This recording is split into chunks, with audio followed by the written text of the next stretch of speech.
America is often called the world's greatest democracy. But where did it all begin? Not in 1776, when the Declaration of Independence was signed, not even in 1781, when the war ended. It all truly began in the summer of 1787, when a group of men gathered in Philadelphia to save a failing nation. This is the complete chronological story of how the United States Constitution was created, from post-war crisis to final ratification. In 1781, the American Revolutionary War ended. The British surrendered, and the 13 former colonies became 13 independent states. But their first government, the Articles of Confederation, was weak. There was no president, no power to collect taxes, no national army or court system, and no real control over the states. Each state acted like its own country, printing money, charging tariffs, and arguing with its neighbors. The economy collapsed, veterans went unpaid, and in 1786, a rebellion shook the system.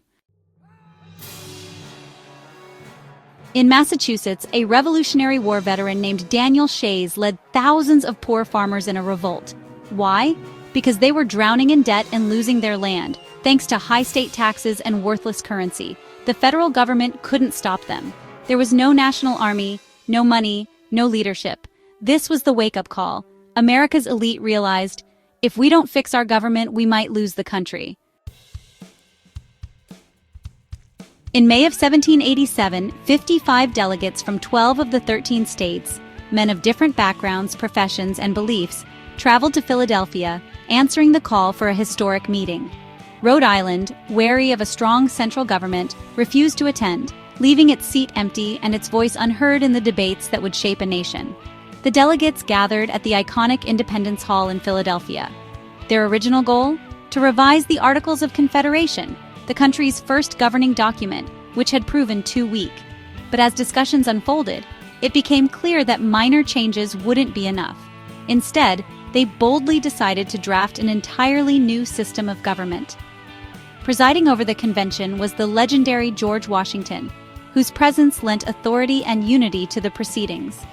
Among the most influential minds was James Madison of Virginia, often called the Father of the Constitution, for his pivotal role in shaping the debates and drafting key proposals. Alongside Madison stood Alexander Hamilton of New York, a passionate advocate for a strong national government, and the wise Benjamin Franklin, who, at 81 years old, brought a lifetime of experience and diplomacy to the table, and was still as sharp, witty, and insightful as ever, helping to guide the convention through its most challenging moments. The first big question facing the delegates was a fundamental one: how should states be represented in Congress? This issue would shape the very structure of the new government. The Virginia Plan, crafted by James Madison, proposed a two-house legislature with representation in both houses based on each state's population or wealth. Naturally, the larger states loved this idea, since it would give them more influence and power in the new Congress. But small states, worried about being overshadowed, really feared losing their voice and being dominated by the bigger states.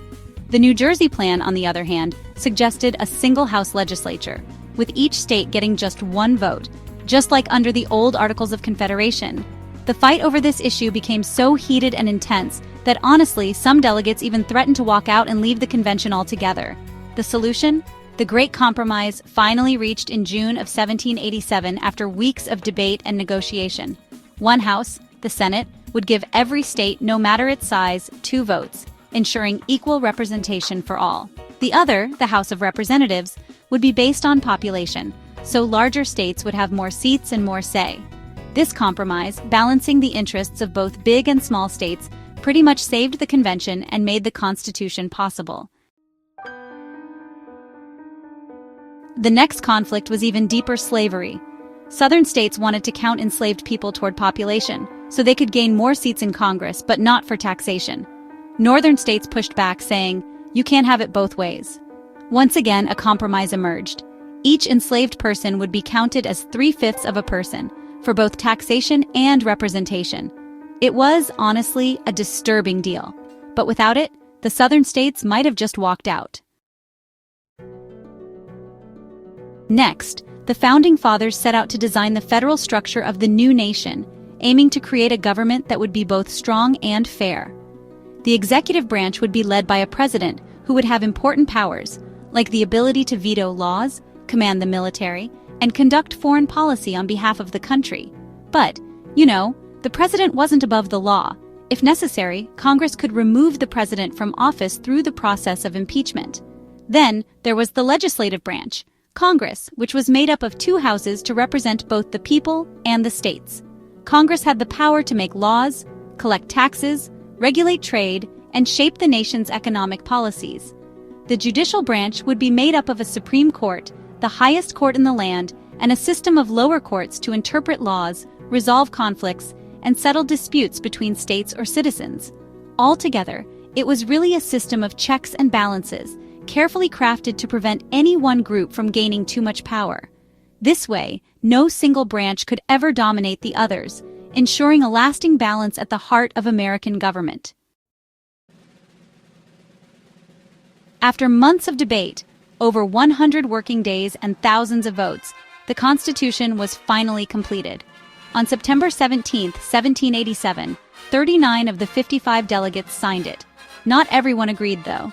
3 men refused to sign, including George Mason, because it had no Bill of Rights. But the document was now real. The next step? Get the states to approve it. The Constitution had to be ratified by 9 out of 13 states. This triggered one of the fiercest debates in U.S. history. Federalists like Hamilton, Madison, and Jay supported the new Constitution. They wrote the Federalist Papers to convince voters. On the other hand, anti-Federalists feared centralized power and demanded a Bill of Rights to protect individual freedoms. It was close, but by June of 1788, the 9th state, New Hampshire, ratified. The Constitution became law. To win over the remaining states, James Madison promised to add protections for citizens. In 1791, the Bill of Rights was adopted: freedom of speech, press, and religion, the right to bear arms, the right to a fair trial, protection from cruel punishment, and more. These 10 amendments became a core part of American identity. Today, the U.S. Constitution is the oldest national constitution still in use. It created a republic unlike any before.